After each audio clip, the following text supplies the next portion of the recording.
శ్రీ గురుభ్యో నమ. విశ్వావసు నామ సంవత్సరం ఉగాది నుండి సంవత్సర ఫలితం ఏ విధంగా ఉంటుంది? ఈ మకర రాశి వారికి ఆదాయం 8, వ్యయం 14. చూడండి, ఆదాయం 8, వ్యయం 14. రాజ్యపూజ్యం 4, అవమానం 5.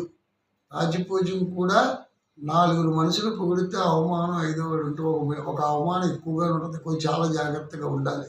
మాట పట్టింపులు అట్లా పనికిరాదు. ఇక్కడ చాలా జాగ్రత్తగా చెప్పుకొని వచ్చాడు. మకర రాశి వారికి మేనవంతుకు ఈ మకరాధిపత్యంలో ఉన్నటువంటి శని ఎక్కడ పోయాడు? తృతీయాధిపత్యంలో పోయాడు. పంచమ స్థానంలో గురుడు, షష్టమ స్థానంలో కుజుడు. చాలా జాగ్రత్తగా చెప్పుకొని వచ్చాడు. ఈ రాశి వారికి శత్రుబాధలు చాలా ఇంపార్టెంట్. మీరు పొంచి ఉంటారు, మీ స్నేహితులే మీకు శత్రువులు అవుతారు. నమ్మక ద్రోహం, ఎవరిని నమ్మొద్దండి. దగా దగా దగా దగా. రుణాలు తప్పనిసరిగా చేయవలసిన పరిస్థితి ఏర్పడుతుంది. ఎక్కువగా ఉండను. తలచిన కార్యక్రమాలు ఏదైతే ఉన్నాయో అవి ఆటంకాలు ఏర్పడుతున్నాయి. అనుకున్నవన్నీ కూడా అనుకున్న సమయానికి అవట్లే. కాలయాపన ఎక్కువగా అవుతుంది.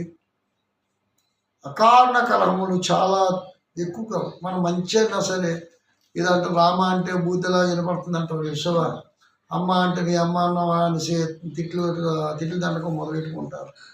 అంత విధంగా మాట ఏది అన్నా తోడుగినా అతి భయంకరంగా ఉంటుంది. భార్య మరి భర్తల మధ్య వాళ్ళకు కూడా ప్రేమానురాగాలు సన్నగిలుతాయి. జాగ్రత్తగా ఉండమాట. ఏమైనా వ్యవహార చిక్కులు అధికంగా ఉంటున్నాయి. మొత్తం మీద విద్యార్థుల గురించి, మెమరీ గురించి మనం కిందసారి చెప్పుకున్నాం. మెమరీ చాలా జాగ్రత్తగా మెమరీ చూసుకోండి. శని బాధలు తొలగిపోయి దాని గురించి మీరు భయపడద్దు. ఎందుకంటే ఏళ్ళనాడు శనిలో నుండి ఇబ్బంది పడ్డామండి, మెమరీ ఇబ్బంది పడ్డదండి, చర్మ రోగాలు వచ్చాయండి, ఆరోగ్యం ఆందోళనకరంగా మారిందండి, వ్యవహార చిక్కులు ఉన్నాయండి. ఇవన్నీ కూడా అప్పుడు బాధలు పడ్డాం. అయినా సరే మకర రాశి వారికి విపరీతమైన రాజయోగ కారకులు. అది కూడా చెప్తాను. మీ రాజయోగం సామాన్యమైన రాజయోగం కాదు. ఈ మకర రాశి, మకర లగ్న జాతకులు. ఎందుకంటే వాళ్ళ పరిధిలో వాళ్ళు గొప్ప వాళ్ళు రాజులు. నాకు నేనే రాజుని, నాకు నేనే ఒక నియంత వ్యవహారం వాళ్ళు ఒక ఏర్పాటు చేసుకుంటారు. వాళ్ళు గొప్పవాళ్ళుగా వాళ్ళు చిత్రీకరించుకుంటారు. నియంత అంటారు వాళ్ళని. నేను ఏదైతే శాసించానో అదే జరగాలి. ఆ శాసనానికి విరుద్ధంగా వెళ్ళరు. అటువంటి గొప్ప వాళ్ళు ఎవరు? ఈ మకర రాశి వారు. ఈ మకర రాశిలో వ్యాపారస్తులు ఉన్నారు చాలామంది. ఆ వ్యాపారాలకు జాగ్రత్తగా చూడాలి. రియల్ ఎస్టేట్ వ్యాపారం చేసే వాళ్ళు ఎవరైతే ఉన్నారో, భూములు వ్యవహారాలు అన్నీ చేసుకుంటున్నారు, చాలా జాగ్రత్త అవసరము. చేపలు చెరువులు, రొయ్యల పెంపకం, రొయ్యల చెరువులు, వీళ్ళు కొద్దిగా పంట దగ్గరగా వచ్చి లాభదాయకంగానే వచ్చి దెబ్బతింటుంది. అందుకే జాయింట్ పనిచేయదు అంటాను. జాయింట్గా తప్పదు. ఈ కార్యక్రమాలన్నీ కూడా జాయింట్గా చేయవలసినటువంటి కార్యక్రమాలు. చేసేటప్పుడు చాలా జాగ్రత్తగా చూడండి. రుణాన్ని పెంచుకుంటూ పోకండి. రుణాన్ని తుంచడానికి ట్రై చేయండి.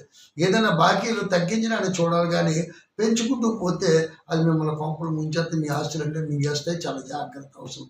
అప్పుడు ఏళ్ళనాటి శనిలో కొంత దెబ్బతిన్నారు.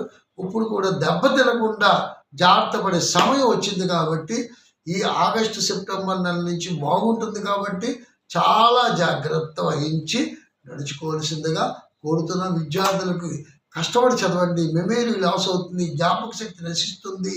కొన్ని జాగ్రత్తలు పాటించండి. అనుకోలేని మార్పులు వస్తున్నాయి. అవివాహితుల వివాహ సంబంధాలు కూడా దగ్గరకు వచ్చి మిస్ అవుతున్నాయి.